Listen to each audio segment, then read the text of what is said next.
আসসালামু আলাইকুম ওয়া রাহমাতুল্লাহ। সুপ্রিয় দর্শক শ্রোতা, আশা করি সবাই ভালো আছেন। আমরা অনেকদিন পরে আজকে আপনাদেরকে একটা ভিডিও দিয়েছি। এই ভিডিওটির ডিমান্ড ছিল। অনেকদিন ধরে আপনারা বলছিলেন আপনাদেরকে কিছু বিষয়ে একটু জানানোর জন্য। অনেকে কমেন্ট দিয়েছেন, ইনবক্স করেছেন। আমি সেই বিষয়গুলো একটু ক্লিয়ার করছি।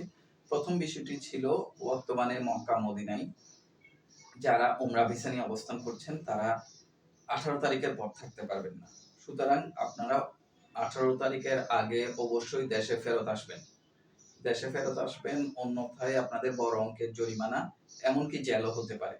এই বিষয়গুলো মাথায় রেখে অবশ্যই আপনারা দেশে চলে আসবেন যারা উমরা ভিসা নিয়ে গিয়েছেন। এটি একটি বিষয়। এখন যারা মক্কায় বিভিন্ন কাজের জন্য অবস্থান করছেন, যাদের পারমিট নেই, তারা মক্কার কাছে যে হারাম শরীফের আশেপাশে যাবেন না। সেখানে অত্যন্ত কঠোর নিয়ম মানা হচ্ছে, কঠোরভাবে সবকিছু নিয়ন্ত্রণ করা হচ্ছে হজ সিজনের জন্য। তো আপনারা অহেতুক পবিত্র কাবা শরীফের আশেপাশে যারা পারমিট নেই তারা যাবেন না। যে গেলে আপনাদেরকে ধরে দেশে পাঠিয়ে দিতে পারে বা অন্য কোথাও জেল জরিমানার বিধান করতে পারে। এই বিষয়টি একটু মাথায় রাখবেন। আর একটি বিষয় হচ্ছে হোটেল সম্পর্কে আপনারা অনেকে প্রশ্ন করেছেন। একটি যেসব বিষয়ে আপনাদেরকে জানিয়ে রাখছি, পুরো বিশ্বের যে হোটেল ব্যবস্থা তার সাথে মক্কা এবং মদিনার হোটেল ব্যবস্থার একটু পার্থক্য রয়েছে। এখানকার 95% হোটেল প্রতিটি রুমে এখানে 4 থেকে 5টি বেড থাকে। বেডগুলো খুবই ছোট, শুধুমাত্র একজন মানুষ এখানে শুতে পারে। এই বিষয়টা আপনারা মাথায় নিয়ে ওখানে যাবেন। আর একটি রুমের ভাড়া ওমরার ক্ষেত্রে পুরো রুমটি নির্ধারণ করা হয়, যেখানে 3টা বেড আছে না 5টা বেড আছে না 4টা বেড আছে এটি বিষয় না। এখানে একটি রুমের যে রেন্টটা দেওয়া হয়, যতটা বেডই থাকুক না কেন, ওইখানের ভাড়া একটাই নির্ধারিত থাকে। তো অনেক হাজিরা বলেন আমাদেরকে 2 জনের জন্য একটা রুম দিবেন। তো এখন আপনারা একটা রুম দেন। তো আসলে 2 জনের জন্য একটা রুম দিলে 5 জনের জন্য যে খরচ বা 4 জনের জন্য যে খরচ, সেই খরচটা আপনারা বহন করতে হবে। এই বিষয়টি হাজী সাহেবদেরকে অবশ্যই কাফেলাকে যাওয়ার আগেই বলে রাখতে হবে। সেক্ষেত্রে আপনাদের খরচ কিছুটা বাড়লেও হয়তো আপনারা স্বস্তি পেতে পারেন। ওখানে গিয়ে কাফেলার সাথে আপনারা হয়তো ঝগড়া করবেন না বা কাফেলাও আপনাদের সাথে হয়তো ঝগড়া করা উচিত নয়। এই জিনিসগুলো আপনারা একটু মাথায় রাখবেন। কাফেলা কর্তৃপক্ষকে অনুরোধ করছি, আপনারা হাজী সাহেবদেরকে আগে থেকে এই বিষয়গুলো ক্লিয়ার করবেন যে ওখানে এক রুমে, শেয়ারিং রুমে 4 থেকে 5 জন থাকে। এর বাইরে যদি প্রাইভেট রুম নিতে হয় সেক্ষেত্রে আপনাদের আলাদা পে করতে হবে। আর অনেকে হারাম শরীফের আশেপাশে থাকতে চান। হারাম শরীফের আশেপাশে বেশিরভাগ হোটেল বর্তমানে ভেঙে ফেলা হয়েছে। অল্প কয়েকটি হোটেল আছে যেগুলোর ভাড়া অত্যাধিক।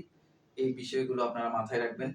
যে ভাড়াটা হওয়া উচিত যুক্তিসঙ্গতভাবে, তার থেকে হোটেলের যে চাহিদার তুলনায় হোটেলের সংখ্যা কম হওয়ার কারণে এখানে ভাড়াগুলো অনেক বেশি। ধরেন যে হোটেলটা 200 রিয়াল একটা প্যাকেজের সাথে মিলিয়ে কর্তৃপক্ষ 200 রিয়াল দিয়ে ভাড়া করবে, সেই হোটেলটা বর্তমানে 400-500 রিয়াল হয়ে গেছে।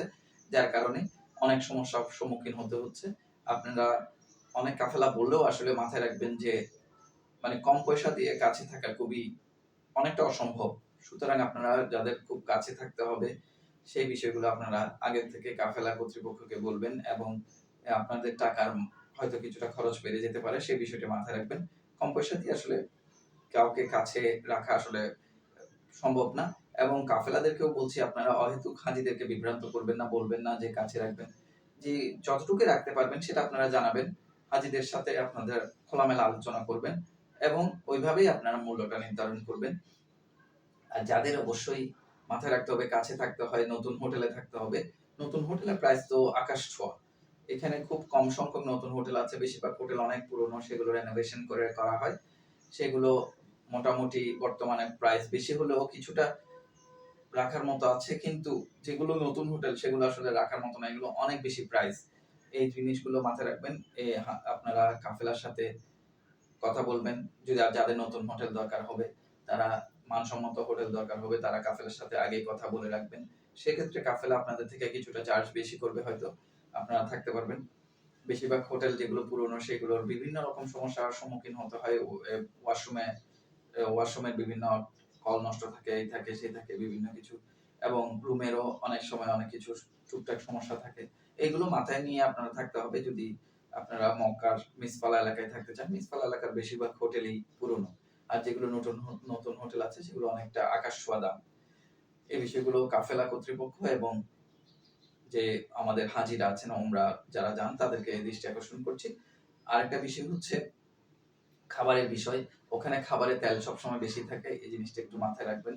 আর অনেক সময় যে আমরা বাসায় রান্না করলেও প্রত্যেকদিন একই রকম টেস্ট হয় না। ওখানে যেহেতু ক্যাটারিং থেকে খাবারগুলো আনা হয়, খাবারেরও স্বাদে অনেক সময় তারতম্য হয় বাঙালি খাবার। এই বিষয়গুলো মাথায় রাখবেন।